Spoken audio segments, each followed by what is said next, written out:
बिस्मिल्लाह बिस्मिल्लाहिर्रहमानिर्रहीम रब्बि इश्रह ली सदरी वयस्सिर ली अमरी वहल उक़दतन मिन लिसानी यफ़क़हू क़ौली अल्लाहुम्मा सल्लि अला सय्यिदिना मुहम्मदिन नबिय्यिल उम्मी व अला आलिहि वसहबिहि वसल्लम अल्लाहुम्मा सल्लि अला मुहम्मद व अला आलिहि व इत्रतिहि बिअदद कुल्लि मालूमिन लका व बिक़द्रि अज़मति ज़ातिका फ़ी कुल्लि वक़्तिन वहीन तवक्कलतु अलैका या रब्बी व फ़वज़्तु इलैका अमरी अल्लाहुम्मा या वदूद या ज़िल अर्शिल या मुजीद या मुबदी या मुईद या फ़ालु लिमा यरीद या ज़िल इज़्ज़ति अल्लती ला तरहमु वल मुल्क लज़ी ला यज़ामु वमन अला नूरि अरकानि अर्शिही या मुगीसु बिस्मी या मुगीसु बिस्मी या मुगीसु बिस्मी।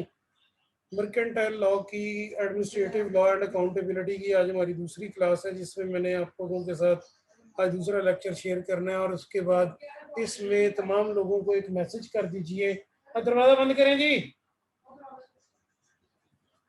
एक मैसेज कर दीजिए तमाम लोगों को कि भाई क्लास में आ जाएं और सी और जी आर जो है वो एक तस्वीर खींच के अपलोड कर दीजिए, student present in the class. तमाम लोग जो है वो एक मैसेज लिखकर वो उसको अपलोड कर दें कि student present in the class, और उसके बाद बाकी फिर काम इसके साथ शुरू करते हैं। तो आज हमने शुरू करना है काम टाइप्स ऑफ लॉ। क्या क्या लॉ की टाइप्स हैं, क्या क्या इसकी सारी सूरत हाल है, लॉ क्या होता है, ये मैं देख चुका था। Present designed by some authority for the movement of society and for the regulation of the society, for the implementation of the society with some coercive force। वो तमाम चीज़ें जिनको हम हुक्मन नाफज कर देते हैं किसी मुल्क के अंदर और उसके बाद उसके ऊपर काम करते हैं। अभी आपने देखा कि मुल्क में लॉ एंड ऑर्डर की सिचुएशन एक तंजीम ने कायम की हुई है और वो डिक्टेट करवाने की कोशिश कर रहे हैं।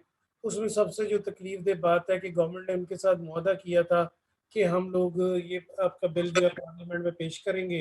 तो गवर्नमेंट बता रही है कि उनको बिल हम पार्लियामेंट में पेश करने जा रहे हैं, लेकिन दूसरी तरफ वो मिलिटेंसी जो थी वो उसकी तैयारी कर रहे थे और उसके नतीजे में उनके कुछ अफराद को गवर्नमेंट ने हिरासत में लिया। गवर्नमेंट ने इसको, अगर वो समझते हैं कि वादा खिलाफी हुई है तो नहीं होनी चाहिए थी, और उसके बाद इस तरह के प्रेशर ग्रुप्स को गवर्नमेंट को गाइड नहीं करना चाहिए था। लेकिन उसके नतीजे में क्या हो रहा है कि कई लोग जो है वो हॉस्पिटल में स्कमिंग टू इंक्रीज जख्मों की ताब ना लाते मर रहे हैं, क्योंकि वहाँ पर जो है वो काम खराब हो रहा है। कई आपने देखा है पुलिस वाले जो है वो शहीद हो रहे हैं और उनको उलमा ये मौलवी ही मार रहे हैं। और कई लोगों को हम फैसलाबाद में भी देखते हैं, दूसरे शहर में भी, कि पुलिस तशद्दुद करके नजायज मार रही है। तो ये काम नहीं होना चाहिए था। इसके लिए गवर्नमेंट की एक रेट होती है, उस रेट के ऊपर गवर्नमेंट को अमल दरामद करवाना चाहिए था। ये मामला बड़े अच्छे तरीके से, बड़े एहसन तरीके से हो सकता था और इसको इसी तरीके से टैकल किया जाना चाहिए था। अब वो क्या कर रहे हैं, एहतजाजन जो है वो अपने देखिए जो मामला खराब हुए इंटरनेशनल वर्ल्ड में, उसके लिए एहतजाज करके 18 बिलियन डॉलर आपने देना है इसका, फ्रांस का। तो उसका सफीर आप निकाल दें, जो भी आपने मुआहदा किया उस पर अमल दरामद करें। इसके लिए सबसे जो इम्पोर्टेंट चीज़ है बतौर स्टूडेंट ऑफ लॉ जो मैं आप लोगों के साथ शेयर करना चाह रहा हूँ वो ये है कि हमें कानून की हुक्मरानी की बात करनी है। ये हमारी जो हाई कोर्ट और सुप्रीम कोर्ट के जजेस बैठे हुए हैं, इनको मैदान में आकर इनको रुकना चाहिए था। ये काम इनका था, मेरा नहीं, आपका नहीं, गवर्नमेंट का नहीं। तो इसमें असल चीज ये थी कि भाई आप ये जो जज साहबान बैठे हैं पंजाब में, पंजाब के हाई कोर्ट के चीफ जस्टिस, इस्लामाबाद में इस्लामाबाद के हाई कोर्ट के चीफ जस्टिस, सरहद के और उसके बाद सिंध के और बलूचिस्तान के, ये रोकते कि यार ये आप लोग क्या कर रहे हैं, गवर्नमेंट के साथ डील करें, उनके साथ बात करें। ये तो कोई तरीका नहीं कि आप कोविड-19 का पेशेंट जो है वो जी नहीं सकता ऑक्सीजन के बगैर, उसकी जिंदगी ऑक्सीजन है, उसे बीमारी ऑक्सीजन वाली है, अल्हम्दुलिल्लाह इलाजी फानी लगी हुई है ऑक्सीजन वाली, तो ऑक्सीजन के बगैर कैसे जिएगा। तो आप उसको क्यों ट्रिपल कर रहे हैं। तो इसके बारे में रोकना गवर्नमेंट की जिम्मेदारी और जुडिशरी की है। इसके लिए लॉ कौन सा इम्प्लीमेंट होना है अब हम देखने लगे हैं कि common law, equity law, statue law, उसके बाद substantive law, procedural law, private law, public law, criminal law और सिविल लॉ। इसके लिए लागू होना है क्रिमिनल लॉ, क्योंकि बहुत सारे लोग जो शरपसंद अब दाखिल हो गए हैं वो नारे तो लबैक के लगा रहे हैं, लेकिन रसूल करीम सल्लल्लाहु अलैहि वसल्लम ने तो ये कभी नहीं हमें सिखाया कि इस तरह मरते हुए मरीजों को मार दिया जाए। तो गवर्नमेंट को भी, हुकूमत को कभी नहीं सिखाया कि गवर्नमेंट अपने मुआहदों से मुकर जाए। आपने देखा है कि सुहेल बिन जंदल जो थे वो जब बैत रिजवान हो रही थी उस वक्त दौड़ते हुए आए तो लिखा गया मुआहदा के जनाब तय हो गया कि जो मुसलमान दौड़ के आएगा उसे वापस किया जाएगा। तो सुहेल बिन जंदल रोने लगे कि देख मेरे अब्बे ने मुझे मार देना, कड़ियों में बंधे हुए थे। तो सब रसूल करीम सल्लल्लाहु अलैहि वसल्लम ने उनको वापस किया। जब वापस किया तो सहाबा कराम गुस्से में लाल पीले हो गए। तो सूरत फतह उतरी कुरान पाक में, सूरत फतह मुबीन ये उतरी कि अल्लाह ने आपको बड़ी फतह दी है ताकि आपका खौफ उनके दिल में बैठ जाए। तो ये जरूरी नहीं कि आप उस वक्त जंगो जदल से जीते। तो लॉ का मतलब होता है लोगों की आसानी करना। कॉमन लॉ क्या चीज है? The term common law is derived from the French word law common lay which mean the body of law derived from judicial decision rather than statutes और कॉन्स्टिट्यूशन। जो कानून जो है जिसे लॉ को, जिस कानून को वहां पर पार्लियामेंट पास कर लेती है वो कॉमन लॉ कहलाता है। इसका मतलब ये है कि कोई बॉडी जो है फैसला करने वाली वो कानून बना रही है। हमारे बॉडी कौन सी है? हमारे बॉडी जो है वो है आपकी पार्लियामेंट और आपकी अदालत। ये दोनों अपने अपने लॉज बना रही हैं, अपने अपने सिविल राइट्स और ड्यूटीज जो है क्रिएट कर रही हैं और उसके बाद ये सारे मामला आपस में तय कर रही हैं। ये चीजें देख रही हैं वो। इसके लिए जितने भी म्यूनसिपल लॉज हैं, जितने भी दीगर लॉज हैं इनहेबिटेंट्स के लिए, रेजिडेंट्स के लिए, वो सारे के सारे सिविल लॉ कहलाते हैं। आम कानून, आम कानून। इक्विटी, इक्विटी होता है, इक्विटी का मतलब होता है बराबरी, नेकी, इक्वालिटी, इक्वल हो जाना, मॉडरेट हो जाना, बराबर कर लेना, स्टिफनेस को हार्डनेस को सॉफ्टनेस में बदल देना। इक्विटी का मतलब का आम अल्फाज में ये है, लेकिन लॉ में इसका मतलब ये नहीं। इक्विटी का मतलब है बराबरी। आपके पास 10 रुपए हैं, आपने मुझे चीज दी, मैंने आपको 10 रुपए दे दिए, ये इक्विटी है। लेकिन लॉ में इसका मतलब ये नहीं है। लॉ में इसका मतलब है कि come with clean hands, come with clean hands. एक बंदे ने साइकिल उठाया और दूसरे बंदे को जख्मी कर दिया और जख्मी हो गया। एक बंदे ने साइकिल उठाया असलम ने, और असलम को दूसरे बंदे ने जख्मी कर दिया। अब असलम जो है वो पहुंच गया जनाब कोर्ट के अंदर के, देखिए जनाब मुझे इंसाफ दिला जाए तो कि मुझे जनाब इसने जख्मी किया है। कोर्ट ने जब उसको बुलाया दूसरे असलम के साथ वाले शुएब को कि आपने इसको जख्मी किया, उन्होंने कहा जनाब मैंने मेरा साइकिल चुका है। तो अब असलम कहने लगा जी वो साइकिल को तो छोड़े, इसने जो मुझे जख्मी किया है उसका मुझे इंसाफ दे। तो ऐसा नहीं हो सकता। While seeking the justice U must with come clean hands. आपको साफ हाथों के साथ आना है तो ही इंसाफ आपको मिलेगा, तो ही आपकी कानून जो सूरत हाल है वो ये होगी। अब चंद दिन पहले जज साहबान फैसला तो दे देते हैं और हम लोग सोचते नहीं। फैसला देते वक्त तो आप, जब आपने फैसला देना तो आपने ये भी तो देखना है कि यार इसके बारे में लोग क्या कहेंगे, क्या ये इंसाफ के तकाजों के बराबर है? कल चंद दिन पहले लाहौर हाई कोर्ट के अंदर एक चीफ जस्टिस साहब थे कासिम खान साहब, उन्होंने एक फैसला दिया कि मरियम नवाज को गिरफ्तार करने से पहले 10 दिन पहले बताया जाए, 10 दिन पहले नैब से बताया कि तेरे वारंट जारी हो रहे हैं। तो सब लोग जितने थे उन्होंने ये फैसला सुन तो लिया और हादसा के पागल हो गए कि यार ये जज साहब का दिमाग ठीक है, जज साहब का दिमाग ठीक है कि क्या फैसला दे रहा है जज साहब? जज साहब का दिमाग काम कर रहा है कि नहीं? ये फैसला आम लोगों के लिए तो आप दे नहीं रहे। वहां से तो पुलिस उठाती है, मार मार के लितर बुरा शिर कर देती है, तहरीक वालों को पुलिस मार रही है, गिरफ्तारियां कर रही है। उनको 10 दिन पहले पुलिस ने को नोटिस दिया, तो फिर अकेली एक करप्ट औरत जो इसमें चोरी के इल्जाम में पकड़ी हुई है उसकी जमानत के लिए आपने ये नया लॉ कैसे फ्रेम कर दिया? वकील भी हंस हंस के पागल हो गया, आम लोग भी, कि क्लियर कट स्मेल हो रहा है कि ये कोई जनाब मिली भगत है। ऐसा कानून आप क्यों बना रहे हैं? अतर मिनल्ला साहब ने कहा नहीं जी 50 रुपए के स्टाम्प के ऊपर नवाज शरीफ को बाहर जाने दो। अब वो 50 रुपए के स्टाम्प के ऊपर चला गया अतर मिनल्ला साहब इस्लामाबाद के हाईकोर्ट के जज के ऑर्डर पे। तो अब जनाब उस पर अतर मिनल्ला साहब से कह रहे हैं तुम वापस आओ, तुम वापस आओ। वो वापस आता है आके यहाँ पर अंदर हो जाए? आपने पहले अपने फैसले का मजाक उड़वा दिया, अब आप उसे डिस्कालीफाई कर रहे हैं। पर बिल्कुल ना ही, वो आता है बाकी पकड़ा जाता है। किसी अदालत ने 70 अरब रुपए के वो जनाब पैसे में इन्वॉल्व जो है थी इमरान खान की बहन, उसको रिलीफ दे दिया। अब उसे कहते हैं तुम्हें सजा होगी, अब वो काबू आती है। तो कानून को फैसला देने से पहले इक्विटी के ऊपर काम करना चाहिए। इक्विटी का मतलब है कम्स विद क्लीन हैंड्स। अच्छा जी, ये क्या चीज है? Equity is not a part of law but A moral statue. इसकी क्या सूरत हाल देखने लगेंगे? It may be stated that equity is not a part of law, but at ethical and moderate, equity does not destroy the law nor create it, assist it. Equity is distinguished from common law not because it relates to the different subject matter, but merely because it appears at a later stage of legal development. तो come with clean hand, साफ हाथों से आए। आपके पास कोई भी चीज है तो आपने साफ हाथों के साथ आना है। इक्विटी क्या चीज है? Helpful of law. इक्विटी क्या चीज है? Judgement of law. इक्विटी क्या चीज है? Clean hands. इक्विटी क्या चीज है? No law violation. इक्विटी क्या चीज है? ये सारे का सारा जो है इसके अंदर आप डिस्कस करते हैं। प्रोसीजरल लॉ, प्रोसीजरल लॉ होता है जिसके लिए कानून ज़ाब्ते बने हुए। इसके दो किस्में, एक प्राइवेट लॉ, एक पब्लिक लॉ। जो आपकी जमीनों पे, जायदादों पे, आपके राइट्स पे, शादियों पे लागू लॉ होता है, सिविल राइट्स के ऊपर, ड्यूटीज के ऊपर, वो सारे के सारा प्राइवेट लॉ है। प्राइवेट लॉ यहाँ से मैं इस वक्त बात कर रहा हूँ, ये इस पे इम्पोर्टेंट चीज़ें हैं। इसकी तमाम लोग अभी से मुनीबा और बाकी अरूज ये दूसरे सीआर वगैरह सुन लें। इसकी साथ साथ आपने जो है ना जी वो स्लाइड्स बना के मुझे भेजनी शुरू कर दी है।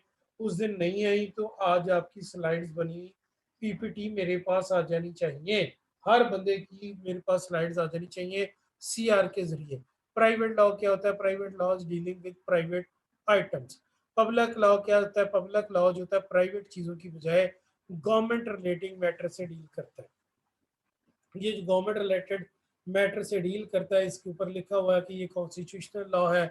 अभी देख लीजिए, कल उन्होंने एक स्टेट बैंक के बारे में ऑर्डर जारी किया है कि स्टेट बैंक का जो गवर्नर होगा वो क्या जनाब, स्टेट बैंक का गवर्नर ना हुकूमत को जवाबदेह होगा, ना पार्लियामेंट को जवाबदेह होगा, ना वो जवाबदेह होगा उसको अदालत को। तो क्या ये कानून के साथ मुतसादम नहीं है? इससे भी मुतसादम है, इनकरंट, इससे भी, इससे। तो फिर उसे कंट्रोल किसने करना है? उसे आईएमएफ ने कंट्रोल करना है। ना वो कॉन्स्टिट्यूशन पार्लियामेंट को जवाब दे, ना वो अदालतों को जवाब दे, ना वो गवर्नमेंट को जवाब दे, तो फिर वो जवाब दे है किसको? तो ये ऑर्डिनेंस जो है ये बिल्कुल सरीहन वायलेशन है। ऐसे ऑर्डिनेंस को किसी सूरत पास नहीं होने देना चाहिए। इमरान खान का इस वक्त ये पोजीशन है कि फाइनेंशियली वीक होने की वजह से वो क्या कर रहा है? वो घुटने टेकी जा रहा है आईएमएफ के सामने, हर चीज वहां सरेंडर करी जा रहा है।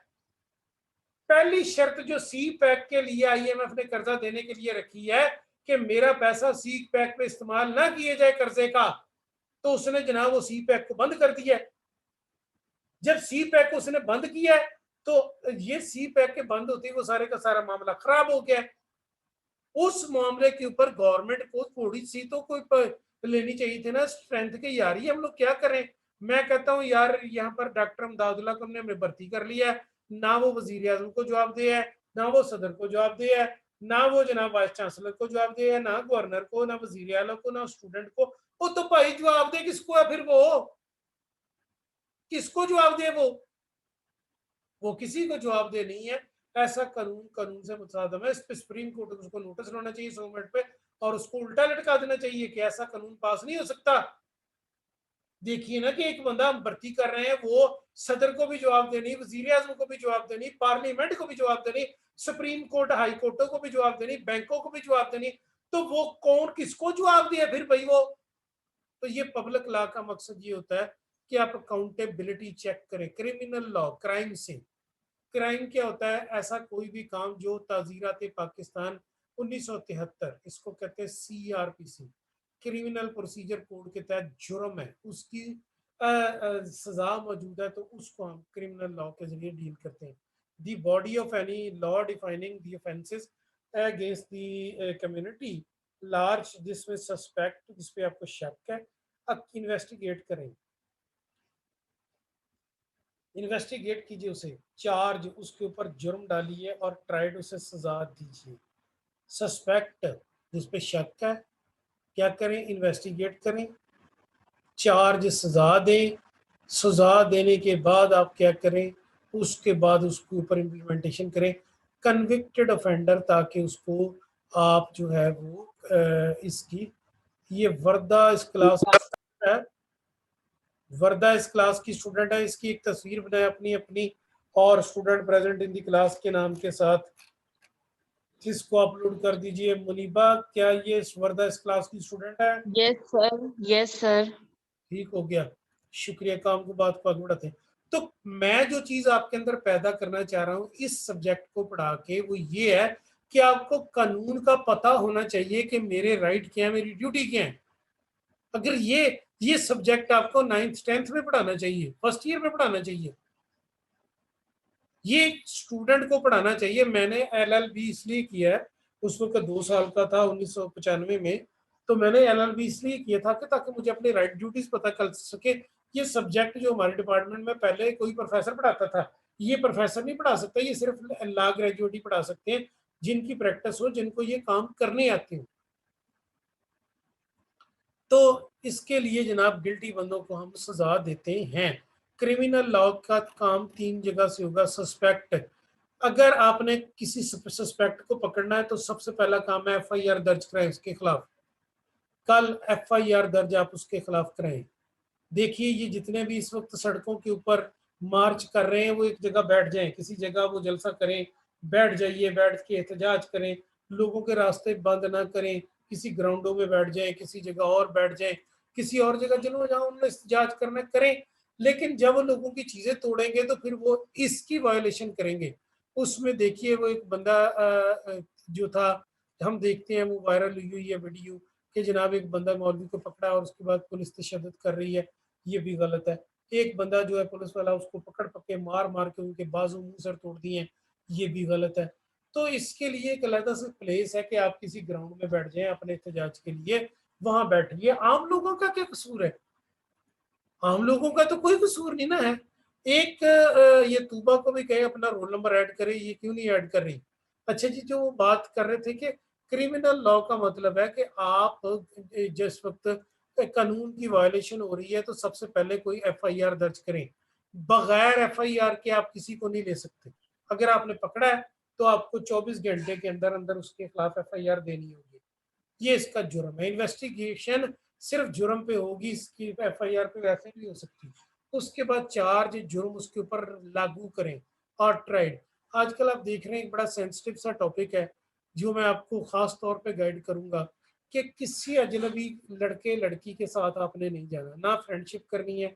अपना फेसबुक का अकाउंट अगर आपने रखना है तो जो आपके उसके अंदर फैमिली मेंबर्स हैं उन्हीं को रखिए, बाकी को डिलीट कर दें। नंबर टू, जब आप इसके बाद ये काम करें कि आपने छोटे बहन भाइयों को, खास तौर पे बच्चियों और बच्चों को बाहर नहीं निकलने देना। अब मैं अक्सर देखता हूँ कि जनाब माए रात को बूथे अड अड के रो रही हैं, और देखो अभी वहां कहाँ गया था, मेरा मर गया। जनाब कसूर किसका? मैं समझता हूँ सबसे पहले उस माँ को उल्टा लटका देना चाहिए, उस बाप को उल्टा लटका देना चाहिए। 14-14 न्याणे हैं, हर न्याणे के साथ एक सफाई गवर्नमेंट की जिम्मेदारी है। जब तुम लोगों ने पैदा किए तो उस लोगों उनकी हिफाजत भी तो करो।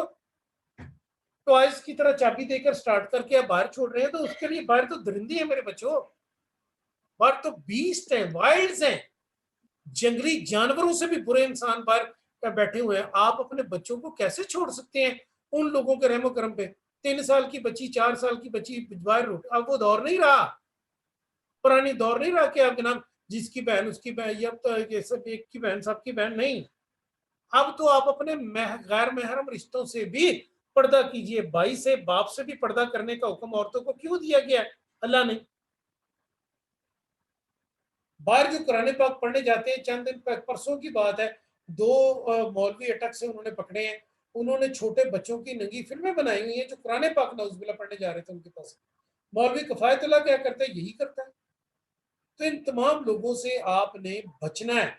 आपको मैं कानून इसलिए पढ़ा रहा हूं कि आप खबरदार हो जाएं, आप अवेयर हो जाएं और दूसरे बच्चों को आप अवेयर करें कि नहीं, मैंने कानून की मद्देनजर अपने आप को बचाना है, अपने छोटे बहन भाइयों को बचाना है। और हलफ दीजिए कि छोटा बच्चा आप बिल्कुल बाहर नहीं निकलने देंगे।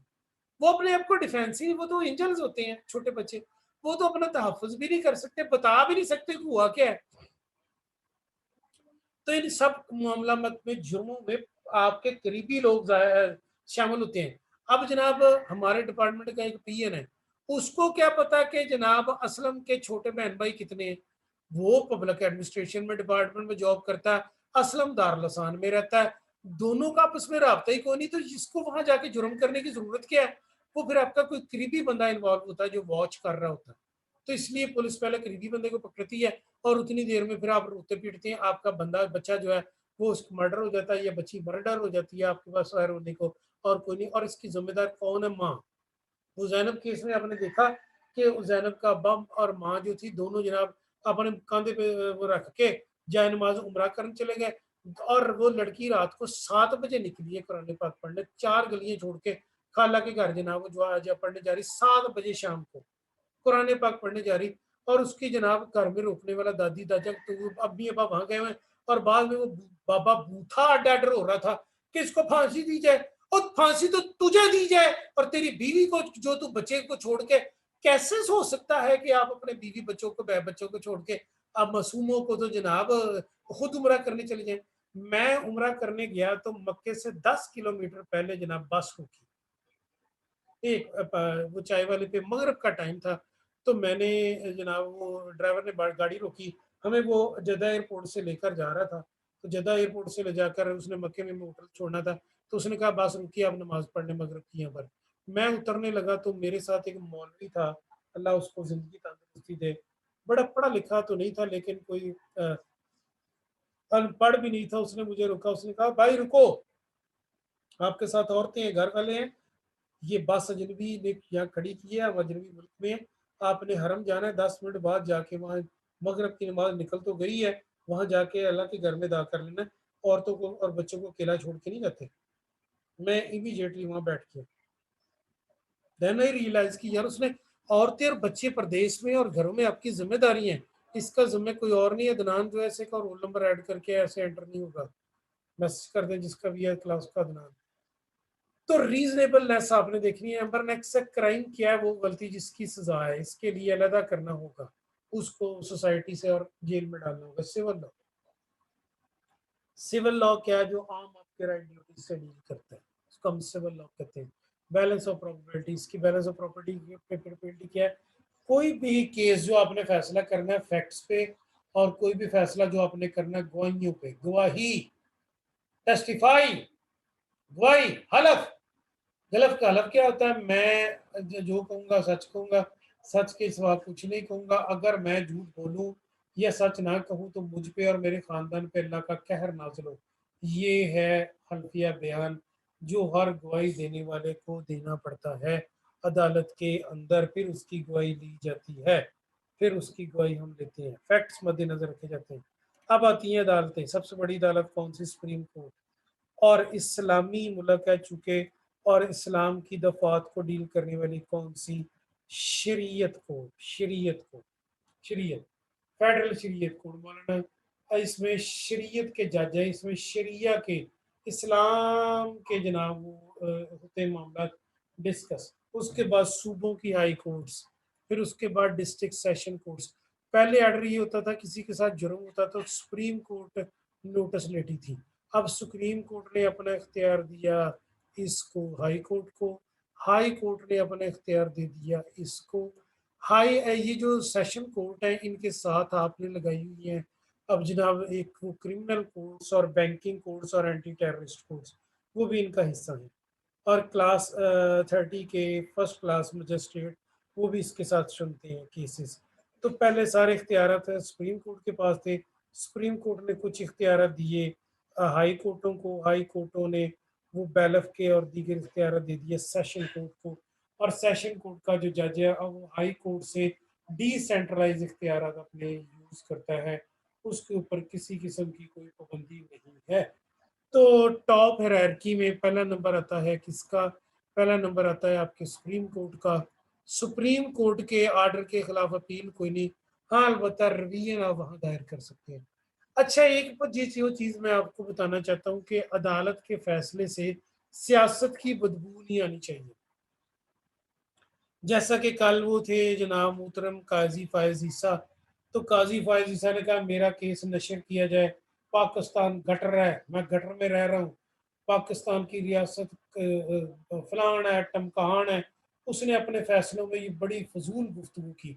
अव्वल तो ऐसे जज को जिसके ऊपर केस हो उस अदालत में फैसला करने नहीं बैठने देना चाहिए, क्योंकि वो उसके ऊपर चार्जेस जब तक क्लियर नहीं होते तो वो क्लियर करने के बाद वहाँ आए। लेकिन वो चूंकि जज में अदालत में बैठा हुआ है, उसके के अदालत में जितने कोर्ट्स में केस और आ रहे हैं उनके ऊपर वो ये साड़ फकी जा रहा है। तो अकेला तू ही पूरी दुनिया में जज रह गया कि तेरा सारे का सारा जो है वो केस वहां दिखाया जाए। बाकी लोगों के ऊपर इतने केसेस हैं, तो उनके केसेस क्यों नहीं आप दिखा रहे? ये तो मजाक बन जाएगा। और फिर ये कार्रवाई में आपको जो बात बताने लगा हूं, बड़ी इंपॉर्टेंट है। अदालत की कार्रवाई की आप तस्वीर नहीं छाप सकते, ना वीडियो प्रिंट कर सकते हैं, ये जुर्म है। जो मीडिया उस करेगा उसके लिए 10 साल सजा है। अगर आपने अदालत की कार्रवाई की तस्वीर खींच ली ना, और या उसकी वीडियो बना के आपने अपलोड कर दी, तो आपके ऊपर 10 साल की सजा मौजूद है। अमेरिका में, दूसरे में, तीसरे में जब अदालतों की कार्रवाइयों की तस्वीरें छापी जाती हैं तो वो हैंड रिटन होती हैं, स्केच बना के आप करते हैं। ये नहीं हो सकता कि आप अदालत में, जनाब चंद दिन पहले मैं एक लाहौर हाईकोर्ट में केस के सिलसिले में पेश हुआ, और वहां पर ये जो सर्विस ट्रिब्यूनल था, तो वहां पर हमें सबसे पहले अपने मोबाइल ऑफ करने पड़े। चेयरमैन साहब बड़े गुस्से में थे। एक स्पाई एसएचओ था, उसने किसी से रिश्वत ली हुई थी, उसको कटापा चाड़ रहे थे वो, और उसके बाद उसने जनाब वह फायरिंग की हुई थी, उसके ऊपर केस था, वो सस्पेंड था। तो चेयरमैन साहब ने उसकी इतनी धुलाई की, इतनी एसएचओ की धुलाई की, सस्पेंड हुआ होता। ये नहीं हो सकता कि आप वो कार्रवाई तस्वीर बना के अपलोड कर दें। नहीं, आप हैंड रिटन जो है स्केच कर सकते हैं, स्केच, वैसे नहीं। असल तस्वीर नहीं आप अपलोड कर सकते ना असल। अच्छा, जिसके बाद इसके नीचे हाई कोर्ट के नीचे, सुप्रीम कोर्ट के नीचे फेडरल शरीयत कोर्ट, हाई कोर्ट, सेशन जज और जुडिशियल मजिस्ट्रेट, फिर जुडिशियल लोअर कोर्ट्स के, फिर उसके बाद एग्जेक्टिव मजिस्ट्रेट और फिर सिविल जजेस। सुप्रीम कोर्ट क्या चीज़ है? ये 17 जजों पर मुश्तमिल सबसे बड़ी अदालत है। इसका मेन ऑफिस इस्लामाबाद में है, रजिस्ट्री ऑफिस लाहौर में है, पिशावर में, कोयटे में और कराची में भी इसके ऑफिस है। ये अदालत जो है एक नोटिस के जरिए, एक कॉन्स्टिट्यूशन के एलिमेंट के जरिए बयान की गई है, और ये हर चीज पे इंजेक्शन स्टे ऑर्डर जारी कर सकती है। किसके खिलाफ स्टे ऑर्डर जारी कर सकती है? किसी भी चीज के खिलाफ स्टे ऑर्डर जारी कर सकती है। अच्छा जी, इसके बाद ज्यूरिडिक्शन इसकी ये वर्ड बड़ा यूज होगा, ये वर्ड बहुत यूज होगा, इख्तियारात। आपका घर 3 मरले का है तो वो आपकी ज्यूरिस्डिक्शन है। मेरा घर 1.5 मरले का, वो उसके अंदर अंदर मेरी ज्यूरिस्डिक्शन है। एक बंदे का घर 1 कनाल का, वो उसकी ज्यूरिस्डिक्शन है। आप सुप्रीम कोर्ट की ज्यूरिस्डिक्शन पूरा पाकिस्तान है, जहां से मर्जी सुप्रीम कोर्ट जो है वो नोटिस ले सकता है। तमाम लोग सुन लें, हाजिरी लाजमी है अब आपकी।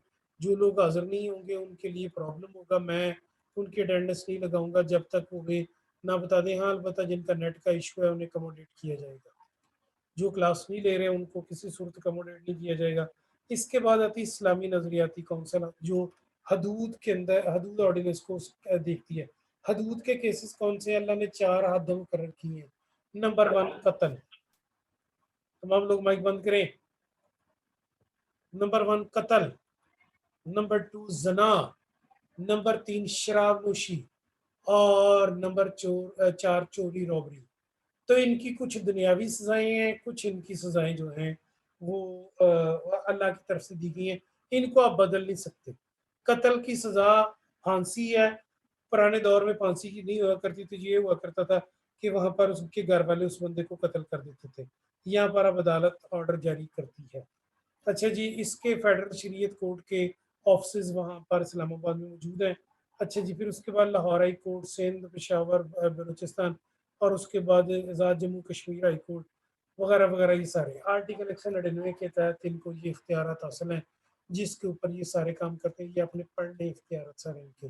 फिर डिस्ट्रिक्ट एंड सेशन जज, ये डिस्ट्रिक्ट लेवल सेशन जज जो है वो डिस्ट्रिक्ट लेवल पे हाईएस्ट अथॉरिटी है।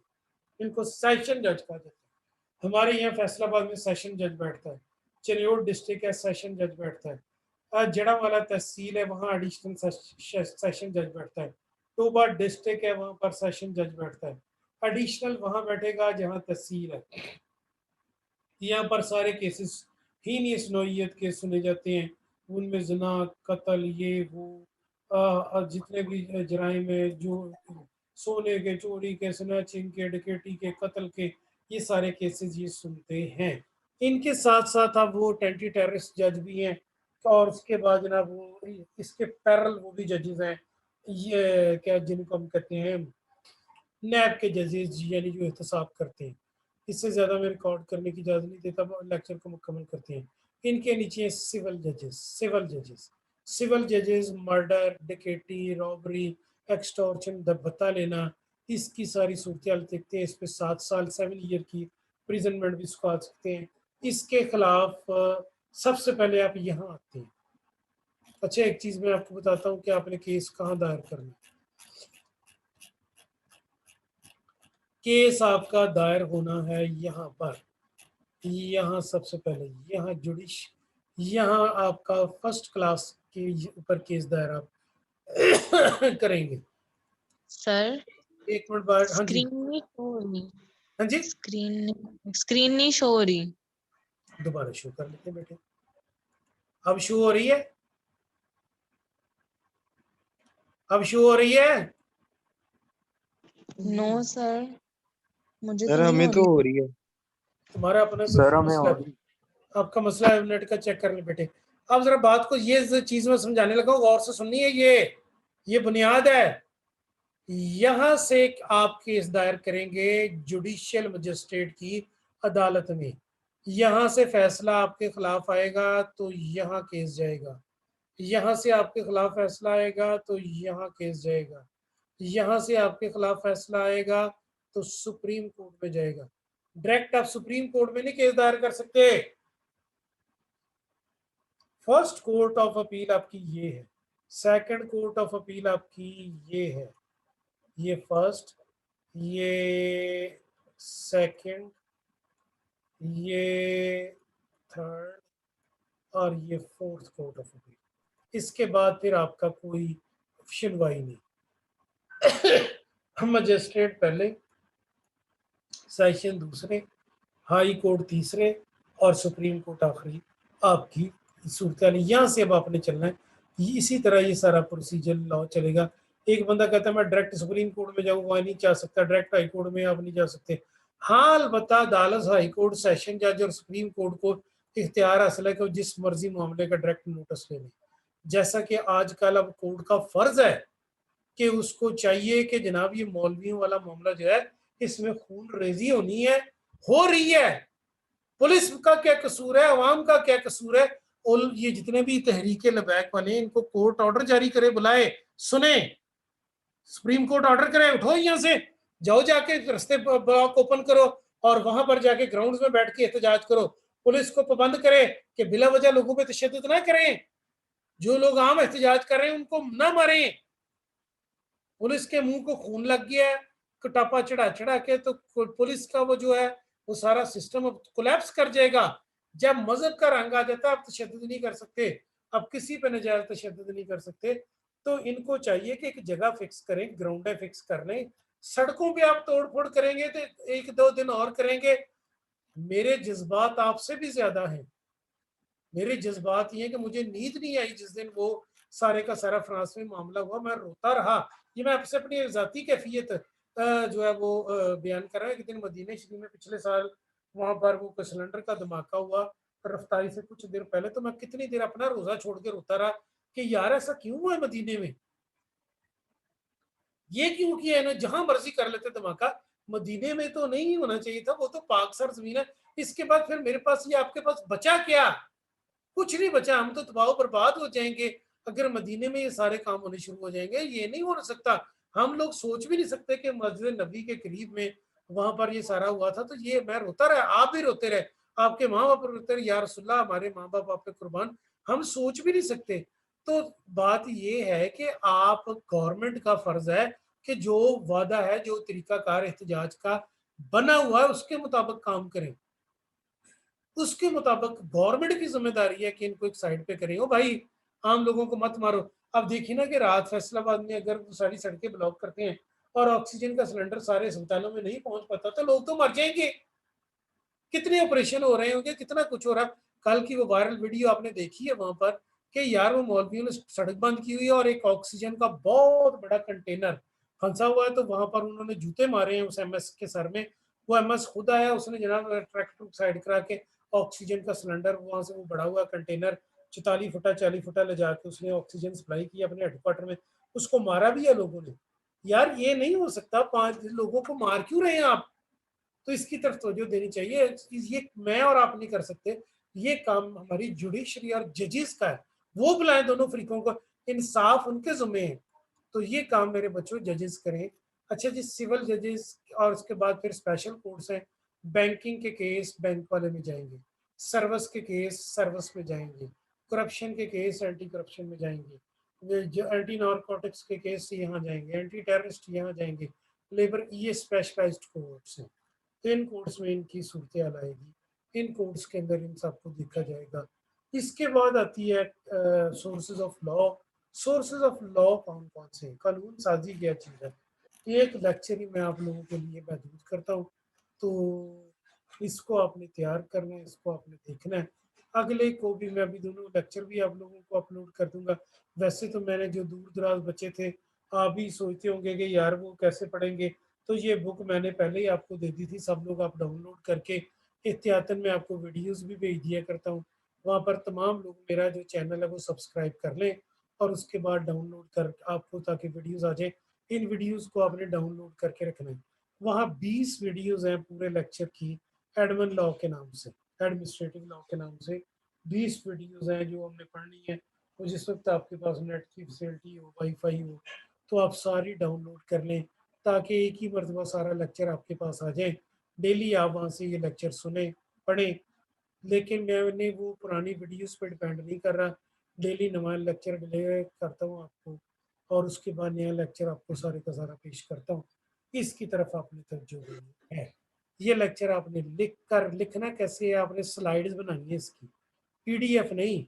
आपने पीपीटी स्लाइड्स बना के अपने सीआर और जीआर को भेजनी है, उसने शाम तक मुझे भेज देनी है। जो नहीं भेजेगा स्लाइड्स, शाम तक का टाइम दे रहे हैं, शाम कितने बजे तक का टाइम दे दें, रात तक का टाइम दे देते हैं। रात तक बनाकर भेज दीजिए। ये रात तक आप अपनी स्लाइड बनाकर मुझे रवाना कर दीजिए। कोई चीज़ आपने पूछनी हो, अल्लाह ताला सब लोगों के लिए रमज़ान मुबारक करे, गरीबों का ख्याल रखें, छोटे बहन भाइयों को बिल्कुल बाहर मत निकलने दें। लड़के लड़कियां तमाम लोग अपने मोबाइल से इस तरह की तमाम पोस्ट हटा दें कि जो ऐसी सूरत हाल क्रिएट करते हैं। क्योंकि अगर आप लोग सुलझेंगे तो ही अमन होगा। आपने देखा कि जंगे बदर में मऊज और मुआज जब आए तो छोटे थे, तो आपने रसूल करीम सल्लल्लाहु अलैहि वसल्लम ने मना किया भी तुम्हारा कद छोटा है तो तुम लोग जंग में शामिल नहीं हो सकते। तो वो अपने ना ये पब्बों पर खड़े हुए ताकि हम भी बड़े लोगों के साथ नजर आए। तो जब वो जंग में शामिल हुए तो फिर रसूलुल्लाह से इसरार पे उन्होंने इजाज़त दी सरकार सल्लल्लाहु अलैहि वसल्लम ने। तो सहाबा कराम ने कहा या रसूलुल्लाह ये छोटे हैं। तो जब आपने उनका चेहरा देखा तो वो आखिर ताब ना ला सके, रहमतुल आलमीन है ना। तो सहाबा कराम ने जब मशवरा सहाबा कराम से हुआ, अजमाइन से, पहले बैत अजमाइन से और चारों यारों से आपने जब वो किया मशवरा, तो मऊज उनको भी शामिल कर लिया गया, मुआज और मऊज को। तो उन्होंने पूछा जंग में कि अल्लाह के रसूल का सबसे बड़ा दुश्मन कौन है साहबा से जंग के अंदर। तो उन्होंने कहा वो खड़ा है जो है ना जी, अबू जहल। तो उन दोनों ने उसको काबू कर लिया और उसके बाद उसे कत्ल करने लगे। तो वो चूंकि तकबर का भरा हुआ था, तकबर का भरा हुआ था, तो उसने कहा कि मेरी गर्दन थोड़ी लंबाई में काटना ताकि जब मेरा कटा हुआ सर वहां जाए तो गर्दन लंबी नजर आए, आम लोगों से सर रखे जाए जमीन पे, मेरी गर्दन लंबी नजर आए। तो उसके बाद जनाब वो मुझे लोग सरदार की गर्दन समझे। ये एक तकबर था। अब कुछ ही सेकंड बाकी है, इससे ज्यादा मैं रिकॉर्ड नहीं करने दे रहा। तो आपको मैं ये सारी बातें इसलिए बता रहा हूँ कि आपने लोगों को गाइड करना है। तो बात ये मैं कह रहा था कि जब नौजवान नस्ल सुधरती है तो फिर अल्लाह ताला बड़ा खुश होता है। वो एक नौजवान जब तौबा करता है तो फरिश्तों से अल्लाह खुश हो जाता है कि देखो मेरे फलां बंदे बंदी ने तौबा की है, नमाजों की तरफ आए, कुरान की तरफ आए, थोड़ा बहुत रोज जो सदका निकाल सकते हैं वो करें। अपनी आंखों के ऊपर इन चीज़ों की तरफ की तवज्जो दीजिए, सब लोगों की तरफ। घर से कम बाहर निकले। अल्लाह आप सब लोगों का हामी नासिर हो। शुक्रिया, थैंक यू सो मच। अब ये लेक्चर ऑफ हो जाएगा, कुछ ही देर बाद मैं अपलोड कर दूंगा, आपके पास वहाँ आ जाएगा। ये आपने पीपीटी फाइल बना के मुझे आज भेज देनी है। Thank you so much, God bless you.